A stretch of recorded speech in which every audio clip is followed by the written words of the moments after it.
السلام عليكم ورحمة الله وبركاته. الحمد لله نحمده ونستعينه ونستغفره ونعوذ بالله من شرور أنفسنا ومن سيئات أعمالنا. من يهده الله فلا مضل له ونشهد أن سيدنا وحبيبنا ومولانا محمدا عبده ورسوله.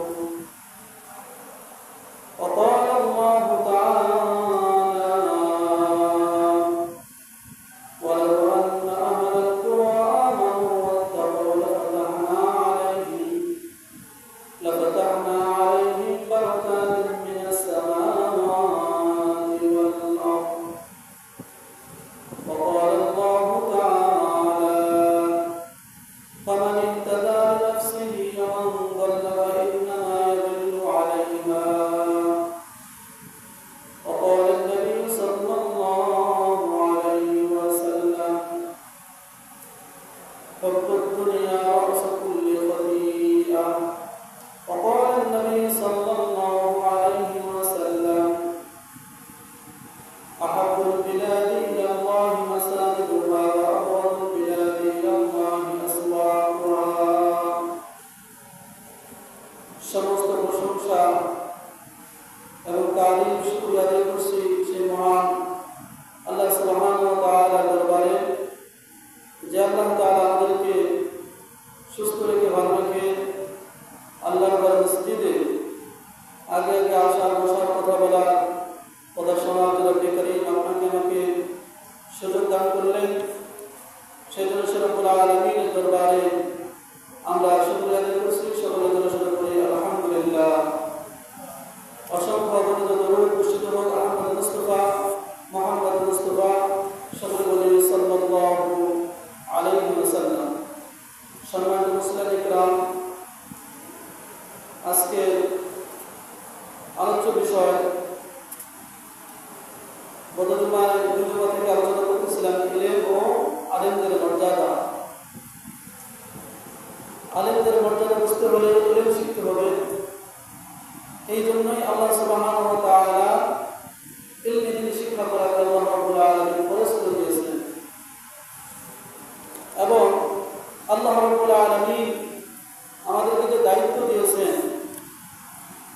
আমরা অনেকেই বলতেছি আমাদের বাংলাদেশটা নতুন করে স্বাধীন হলো, পরাধীনতার শৃঙ্খলের আবদ্ধ হয়ে গোটা জাতি গোটা সমাজ একটা বিভ্রান্তের মধ্যে পড়েছিল। আল্লাহ তাআলা গোটা পৃথিবীকে গোটা বাংলাদেশের মানুষকে আল্লাহ রাব্বুল আলামিন এক জালিমের হাত থেকে, জালিম শাসকের হাত থেকে আল্লাহ তাআলা আমাদেরকে রক্ষা করেছেন। এই জন্য শুকরিয়া আদায় করবেন। এই জন্য শুকরিয়া আদায় করবেন। বিস্তারিত বলবার সময় সংক্ষিপ্ত, তবে কয়েকটি আপনাদেরকে আমি কাজ করব। হাদিসের মধ্যে এসেছে, যে দেশের মধ্যে জালিম শাসক চেপে বসে সেই দেশের মধ্যে দুর্ভিক্ষ শুরু হয়।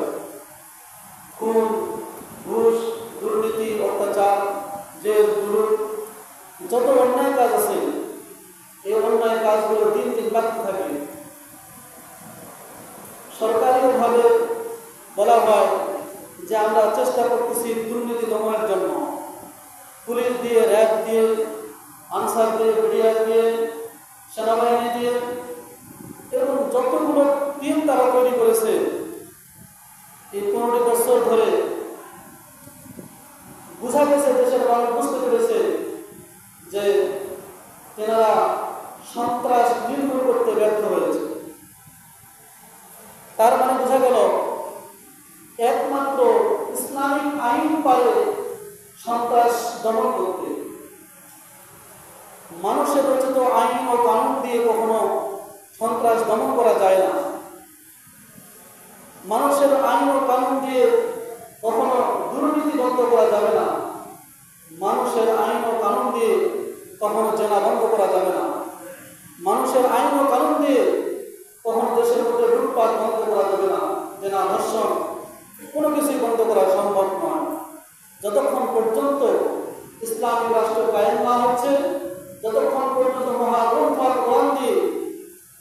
মামলার ফায়সালা যতক্ষণ পর্যন্ত করা হবে না, হাইকোর্টে, জজ কোর্টে, আদালতে, সব জায়গায় কোরআন দিয়ে ফায়সালা হবে, তখনই দেশের শান্তি আল্লাহ রাব্বুল আলামিন রহমতের বৃষ্টির মতো অবধারিত করবে।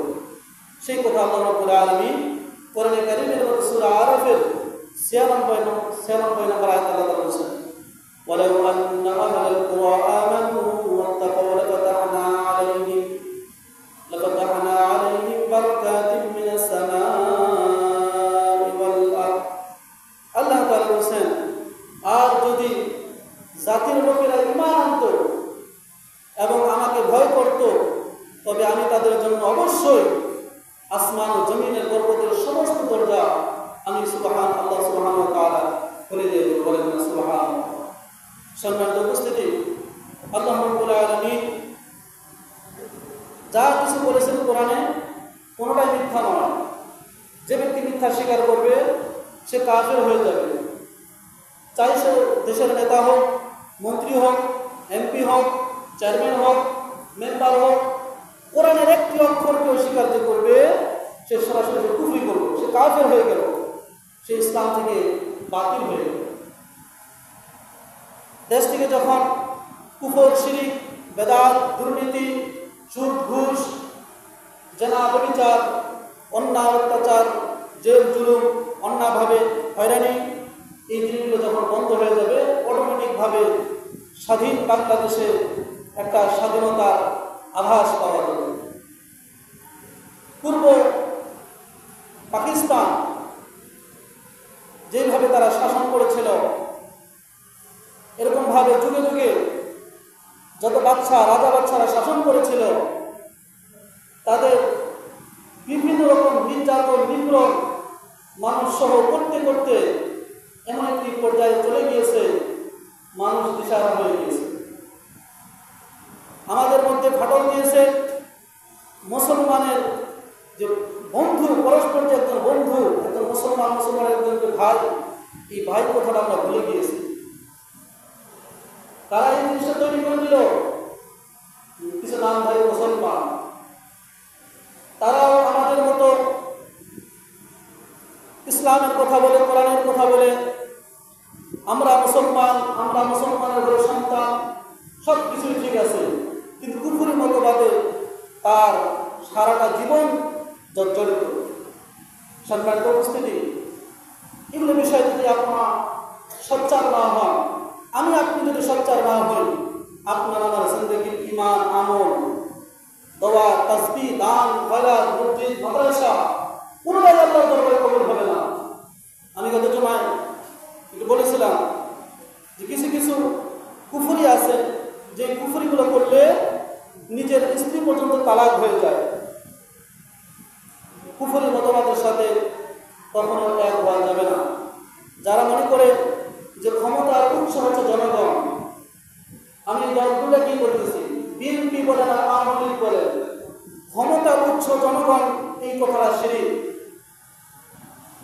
সম্পূর্ণ শিরক। এটার উপরে ভিত্তি করে যতগুলো রাজনৈতিক দল দলীয় স্বার্থে, নিজের স্বার্থ হাসিলের জন্য বারবার ক্ষমতায় বসে দেশের সম্পদ, রাষ্ট্রীয় সম্পদ, জনগণের সম্পদ, এতিমের সম্পদ যারা লুণ্ঠন করে খেয়েছে, কিয়ামতের ময়দানে আল্লাহর কাজ করে আপনাকে আলাদা দাঁড়াইতে হবে। হযরত ওমর রাদিয়াল্লাহু তাআলা তিনি একজন শাসক ছিলেন। কেমন শাসক ছিলেন? হযরত ওমর রাদিয়াল্লাহু তাআলা এমন একজন শাসক ছিলেন, তিনি তেনার পার্লামেন্ট থেকে, তেনার সংসদ ভবন থেকে যা অর্ডার করতেন সেটাই ফায়সালা হয়ে যেত। শুধু তাই নয়, হযরত ওমর রাদিয়াল্লাহু তাআলার জামানায় এমন একটি সমাজ প্রতিষ্ঠিত হয়েছে, যে সমাজের মধ্যে মানুষ জেনা করতে পারে না, মদ পান করতে পারে না,